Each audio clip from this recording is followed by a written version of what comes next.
Hey guys, it's Tombox. Welcome to MST.TV, and as per MST.TV tradition, the first thing you guys have to do right now is to hit that thumbs up button and smash the subscribe button, ding the notification bell, and now we're going to do what we do every single time a new set is released, or rather revealed completely, is go over all 10 secret rares in one little package and botch all the price guessing. Oh, apparently people say I influence the market price too much, and I beg to differ. Nishi, on the other hand, I don't know. I feel like he has more control than I do.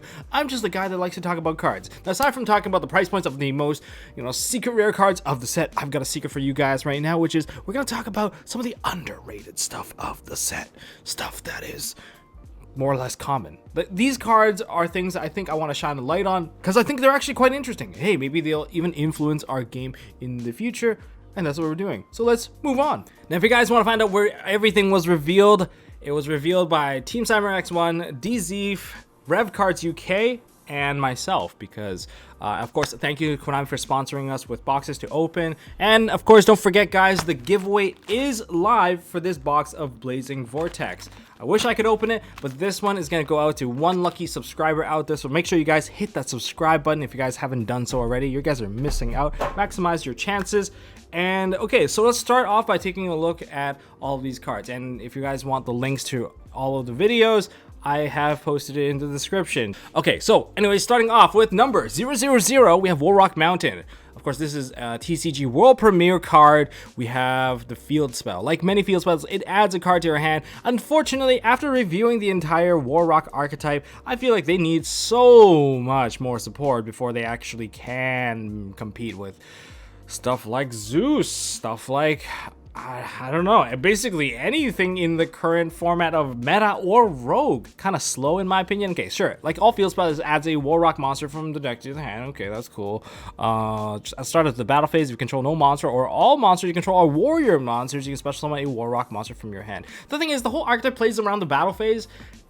The issue is it doesn't do as much stuff as you can do in the main phase. I mean, if you can treat the battle phase like the main phase, that's actually a really good concept. Yeah, concept. Let's call it a concept for now. To me, this is like a $10 to $15 secret on the release, and probably settling around $5, unless someone shows me that, oh, they work extremely well with Goki or other Earth-based warrior deck. I right now don't really see that to be the case. There's just so much suppression coming from the current format. I mean, I have a Vanity's Ruler on the field. Are you sure you can special summon anything anymore? This is not the case. So yeah, this is not a chase secret. Dragon Thunder level 10. This one has a lot of fandom behind it. There's a lot of collectability for the people who enjoy Chaz-based archetype. Whether you're playing casual or maybe you want to add this into your Dragon Link-based engine, this is a decent end boss monster. It does pop a card onto the other side of the field, gains attack, pretty big, hard to pop. It kind of checks all the boxes when it comes to suppressing. However, it's not the most impressive because there's other monsters that kind of do the same job. It's just that Dragon Link has a bit of a harder time setting up now. So that's the limitation when it comes to Dragon Link. However, it does come with, the archetype does come with an E-Tele for Armed Dragon. So that's all right. Okay, so that aside, price point wise, this card, collectability, I would say about $20 to $25 when it comes out, in comparison to like some of the bigger cards that I kind of want to mention. Moving along, aside from chazzing it up, we have S-Force Rapachiyomaru. I'm gonna do some rap hands. I can't really rap like this. Okay, that shows how much of a boomer I am. So this is a warrior level 2 for the new archetype of Security Force. This is Rapachiyomaru. Okay, waifu tax. Okay, we can check that box right here. Kind of looks like a modern ninja almost. Real cool stuff, real cool artwork. I like that this card is kind of like your key monster to summon out because it can tag out some of your bigger monsters. But yeah, most of the Security Force monsters, they are at higher levels, and being able to summon them from the deck, that's not too bad. It just kind of sucks if this card gets ashed. If this card gets ashed, you banish one Security Force card from your hand, and if you get ashed, you just lose the card. Yeah, that doesn't seem too good to me. I don't think it has a meta tag on it just yet. So luckily, this card is probably going to be more or less affordable, and you're probably going to need a playset of this card just because of how useful it is and how necessary it is to actually open your play with this. Being able to play column-based archetype. I mean, look at Mech Knights. Mech Knight was a heavily secreted archetype that played with columns. I mean, you have Sky Blue, you have Purple Nightfall. Those cards are, well, they're like, what, $10? This kind of falls under that same category, 10, 15, probably settling around 10, 15, unless someone breaks the whole deck. That's kind of cool. Okay, next we have Heavenly Zephyr Miradora. Miradora, this card, of course, DZ have compared it to Phantasme. Do I agree with him?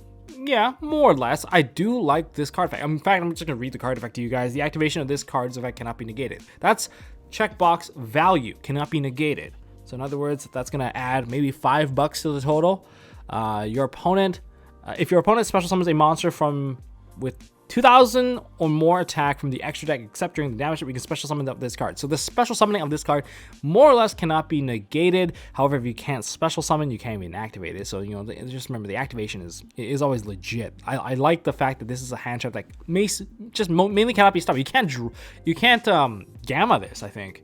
And if this card is special summoned from the hand, target one face-up opponent's monsters that was special summoned from the extra deck, neither player can activate that monster's effect while this card is face up on the field. So, okay. So even if that monster changes control, you still can't activate that monster's effect. I like that it comes with the negation. I think this is probably one of the more sought after cards. I'm tagging this one 3540.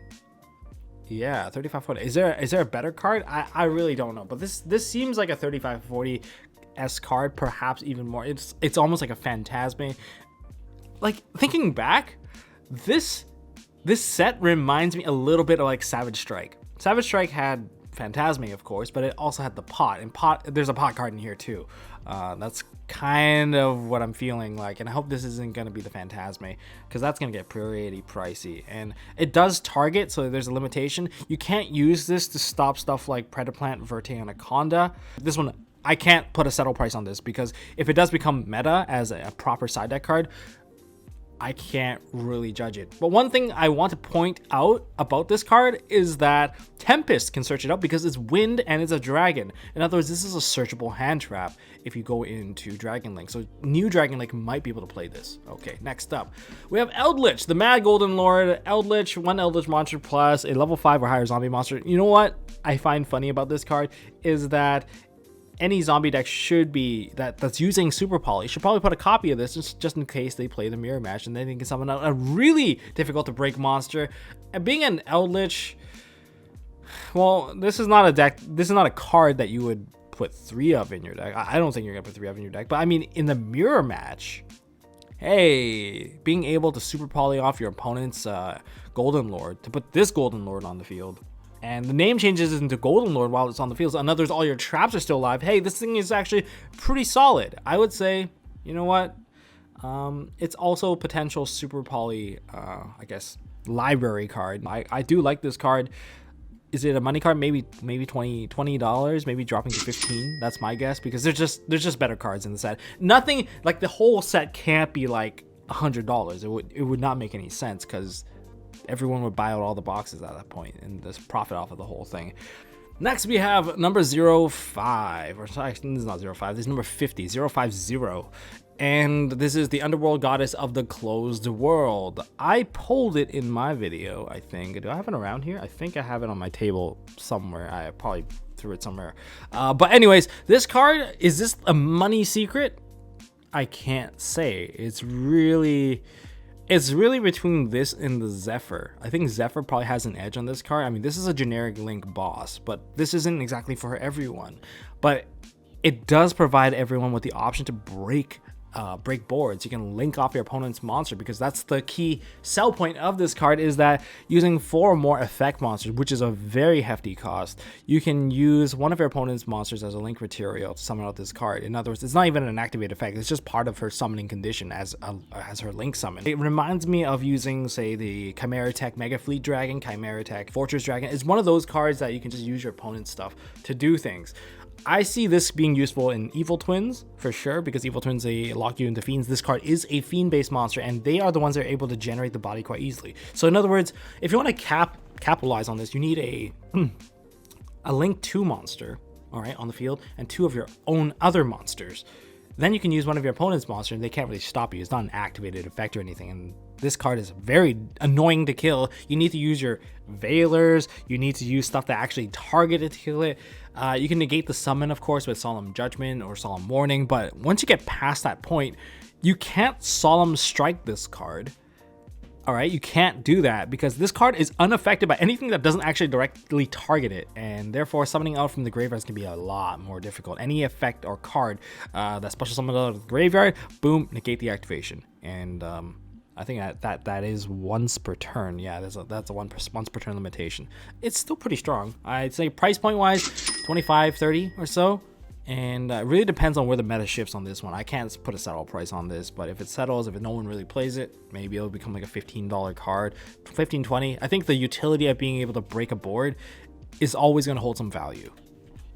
And next up, Armed Dragon Flash. Oh no, this card, I'm glad, like this card normally, if it was in any other set, would have been a chase card simply because it kind of reminds me of Quick Launch. No one really cared about Quick Launch, but knowing how free dragons without any restrictions became a really good thing. This card's probably gonna be 20-ish, maybe, unless Armed Dragon really sucks, then it'll be like 15. But hey, I think naturally being able to special summon out a free dragon, and this dragon can kind of climb up into higher levels, there is some value to that at all times, and that's why I would not like underestimate this card. It's like Quick Launch. When it was first released, it was a super cheap card, and then when Rockets became really big, all the secret rare versions all spiked up in price. So this one is kind of one to keep your eye on for a little bit at the very least. It's a quick play too, so quick play is a big check here, 20, 25-ish. I like how all the secrets are kind of like staying in a decent range. I don't think it's gonna be super expensive, because super expensive stuff, we're gonna go ahead and look into the pot cards. But before we get into the pot cards, we have another field spell for Security Force.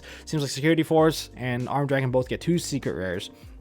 And when this card is activated, add an S-Force monster from your deck to your hand. Now, when your opponent declares an attack on your S-Force monster in its same column, you can activate this effect. The monster you control cannot be destroyed by that battle. And that's it. Again, okay, I like that it's a Rhoda and you can activate it once per turn. And I guess you also have Rhoda, so you have 2 ways to search cards. And I think you can even play E-Telly for, I guess they're not all warriors, so that you get that kind of advantage. Neat. Maybe 10, 15, depends on how Security Force do. If Security Force gets really, really good, and since both of them are 3-ofs, then the demand would spike up like crazy. But if they don't, I don't really see it right now. I feel like this current meta right now is it's very fun. It's very fun dragon oriented. It's very Zeus oriented. It's very, you guys get the point. The 5 pillars are still around, not letting us play. So something has to be done before these cards can really, really shine. Okay, there's the money card here. Boom, slap the money tag on this one, because this is a pot of prosperity. Being able to reach is much like a pot of duality, with the ability to reach further down, with a kind of a cost of, I guess, pot of extravagance, kind of. Okay, it's only kind of, just because you banish 3 or 6 cards from your extra deck of your choice. I like it, the fact that it is your choice face down, so you can always, in other words, you're playing with maybe a 3-card extra deck. If you use it twice, I guess you can use it twice, right? It's a pot card. In other words, that now it carries the pot tax. And okay, I want to be optimistic, but I can't say that I can see 3 digits on this one. I'm so sorry, guys. Maybe you'll get lucky. Maybe you can pick it up. Well, it's on release. Let's see how it actually goes. If no one really plays it, it'll probably settle to like around 50 at the lowest. But I see it right now at like 95, 100. I'm sorry, guys. Hopefully they don't take my price for my word, because I'm not supposed to be influencing prices here. Next up, we have number 92. This is a world premiere secret rare for TCG. We have Underdog. I believe Team Samurai X1 pulled one of these. Did he? I don't know. Go check out the video. Some people compared this to a bad skill drain. During your turn, negate the effects of all of your opponents, all of the face-up monsters your opponent controls. Okay, so this is not really an activated effect. This is a continuous effect that changes its effect depending on the turn it is on. During your turn, negate the face-up effects of all of your face-up monsters. And what's the point? Why do I want to turn off my monsters? I only want to turn off my opponent's monster. Yeah, that's a bad skill drain. is there a way to capitalize off of this card? I guess, like, is there something that would need to negate? Like, I can kind of see some use for this. It's like minorly, just very like specifically right now. But maybe you guys can find new conditions for this. You just activate it during your opponent's turn when they try to do like a full board negate and destroy. Like, you activate a card, all right, and then they activate their negation card, negate your card and destroy it. But then you chain underdog. Your card gets negated by underdog, therefore their card can't apply, therefore it did not negate your card and your card doesn't get destroyed. Maybe that's kind of your loophole, and this is a continuous card as well, so maybe we'll see play with this. I don't know, it feels really iffy. Does it even fit the side deck spot? Okay, I'm gonna put this as a $25 card. I can't correct me if I'm wrong, guys. And that's it. That would be all the secret rares revealed. What do you guys think? Do you think I got the price point completely wrong? Well, let me know down in the comment section. So which one deserves to be higher? Probably Zephyr, but I wish I can get a place out of that. That's something I am looking forward to. Next, we're going to move on into some of the underrated cards. Underrated card number 1 is Gernards Dominus. I hope I could pronounce it right. But if this card is special summon, you can banish the cards on top of your opponent's deck equal to the number of water monster you control. This is, of course, a sea serpent. It is a diva-able monster. And speaking of diva, the thing is, you can also change diva's level to turn diva into diva prima donna, and you can actually use the effect. But I would be very careful about that, because if you're trying to add one of your opponent's cards to your hand, I'm not even sure if that's allowed in remote duel. So that's iffy, but that would have been also the best effect. So what does this card offer you? It offers you deck knowledge of what your opponent may or may not be playing. Next we have TriBrigade Kit. If you guys don't know TriBrigade, that's why I'm talking about it. I know that there's also Virtual War cards. They are not like underrated at all. We know they're already good in the set and they help you expand. But TriBrigade, they're kind of under the radar right now. I mean, Yishai McNabb and Kyle Waterbury, they both took second places at their remote duel invitational blocks. Kind of beating out most of the virtual worlds and all the Drytron stuff that have been sticking around. So this card, I think, will probably see play within TriBrigade decks. It's really powerful. I mean, giving us another TriBrigade monster. I mean, they can do so much without even normal summoning. That's actually one of the key things here. In the Lureless build, they just do all their combos. They don't even normal summon, and every single time they build their board, it's all through special summoning. And this card functions as a foolish burial, as well as another way to bring out another extra deck monster. And that's where I find it very important. It's good. Next underrated card, Raging Storm Dragon Bull 49. This card, don't underestimate it, because you can use this as a hand trap, because you can discard it when your opponent declares a direct attack, and you can negate the attack, of course, and not only that, you will also negate that monster's effect, and that is a permanent effect negation. Like, it's not till the end of the turn. If they attack you with a Vanity's Ruler, boom, throw this into the graveyard. Ruler's negated, the attack is negated, you can probably survive the turn. You can probably revive this card. If you're playing Drytron, I might actually try it out myself just to see how much it's worth playing for this card. I do like the effect that it's very similar to Saravis. Now, if VFD gets banned, Virtual World, what will you do? Well, luckily for you guys, you already have a monster to actually replace it. I feel like this is Konami's attempt to replace VFD. This is an Omni Negate, but it does have the condition. It's like Ultimate Providence. You have to kind of pay the cost with the same card type. And so this is 2 level 9 monsters. During your turn, you can activate a card or effect, then target one card that is of the same card type, all right, in your graveyard, and attach it to this card's materials. In other words, this card can actually reload its material, which I do find very nice. I mean, if you can put this into the grind game, you're not going to lose. During your opponent's turn, when your opponent activates a card or effect, you can detach a material of the same type. So now it's caring about the material detachment. So talk about attachment issues here. Monster, spell, or trap, you can negate it based off of what you detach. Spells and monsters, ideally the easiest ones for this one. That's why this is not a card that you should overlook. I mean, it's an Omni Negate. It's prepared to get VFD banned. I mean, if you have this card plus VFD, I don't know if I want to live on that. As for other cards that kind of caught my eye, this one's not really that great, but it's still kind of one that's kind of a little funky for me, which is Tilted Try. It's like a better version of Card Trader in some sense, because you're not going to draw the same card guaranteed, and it's a field spell, and you can also use it not just during the standby phase, but if you use it during you activate a card effect to draw an additional card, you can will put that card back to the bottom and draw a different card, but you have to send this card to the graveyard. So in other words, you're trading cards. It's a neat card. It's nothing's gonna be ever as good as Chicken Game, but this is an interesting step in that direction. I mean, it's nice to have it always on the field. I mean, if you're able to reach 2 cards, kind of like always having a pot of duality available, always being able to trade cards, taking for a reach of 2 is always better than that. And I know the wording seems a bit weird, like, oh, when you draw cards from your normal draw, you can do this whole reveal thing and like reveal one of those cards. That probably relates to the Nightmare Unicorn effect, where if you have a bunch of co-linked Nightmare monsters, you can draw multiple cards. You can reveal one of them and kind of cycle them down. You know, just in case you draw a brick, you can switch it for something a bit more useful. It's a neat card. It's a field spell. But honestly, it's just a better version of Card Trader. It seems like there's a lot of revamp cards in here. And speaking of revamp cards, there's also Psychic Eraser Laser. I like this card. This card is non-targeting. It's big bonus there. It's a super rare. Send one monster your opponent controls that was special summon from the extra deck to the graveyard. Then your opponent gains life points equal to the original attack or defense, whichever that is higher. People compared it with Soul Taker. Pop a card, gain some life. But in this particular case, hey, maybe we can play it with a nurse deck.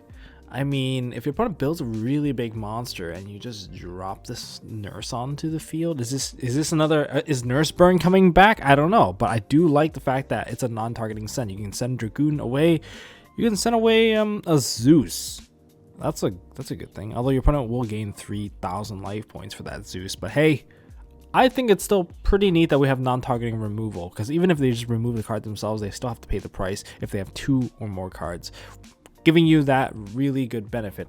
Those would be the spells. Next, we have the electromagnetic rail cannon, or EMR. EMR. I feel like this is like the machine version of Icarus attack. Tribute 1 machine monster, target 1 card on the field for every 1,000 original attack of the tributed monster. Drytrons. Well, guess what? You have 2,000 by base. So if you're tributing a Drytron monster, boom, you get to pop 2 cards on the field. Will we play it? Are we going to play Control Drytron?